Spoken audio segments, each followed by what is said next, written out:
વડોદરામાં ભાજપમાં જ બે ફાટા પડ્યા છે। વડોદરામાં સાંસદ અને ધારાસભ્યો વચ્ચે તાલમેલનો અભાવ જોવા મળ્યો છે। ધારાસભ્યોના નિવેદનથી અલગ સાંસદનું નિવેદન સામે આવ્યું। સાંસદ હેમાંગ જોશીએ કહ્યું, અધિકારીઓ વાત સાંભળે છે, અમારી વાત વ્યવસ્થિત રીતે સાંભળવામાં આવે છે તેવું સાંસદે કીધું। વડોદરામાં જ અધિકારી ધારાસભ્યોની વાત સાંભળતા નથી, વડોદરામાં અધિકારી સાંસદની વાત સાંભળે છે।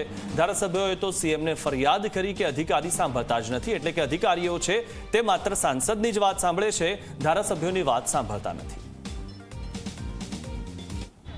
આ બાબતે આપના માધ્યમથી જ અત્યારે મને આ સમાચાર મળી રહ્યા છે, પરંતુ આનો હું વિસ્તૃત અભ્યાસ કરીશ।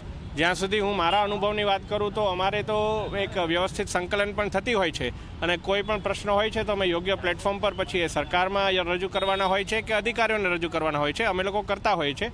પણ શું સમગ્ર મામલો છે, શું એમની લાગણી છે, એ સમગ્ર વાતનો અભ્યાસ કરી અને હું એમની સાથે વાત કરીશ।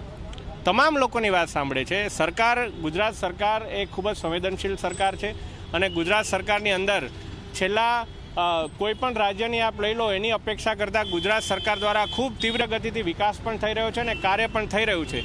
ત્યારે મને મારું એવું માનવું છે કે કોઈ પણ ગેરસમજ હોઈ શકે, એની અંદર અધિકારી સાચા કે ધારાસભ્યો સાચા કે એવું ન હોય, તમામ એક ટીમ જ છે।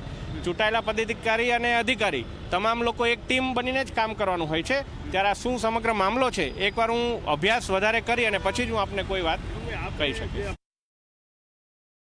ના માત્ર હેમાંગભાઈની, પરંતુ અમે તમામ લોકો જે ટીમ વડોદરા છે, તમામ અમારા માનનીય ધારાસભ્યશ્રીઓ હોય કે ચૂંટાયેલા બીજા પદાધિકારી હોય, કોઈને પણ કોઈ બાબત હોય તો અમે લોકો સાથે મળીને જ ચર્ચા કરતા હોઈએ છીએ।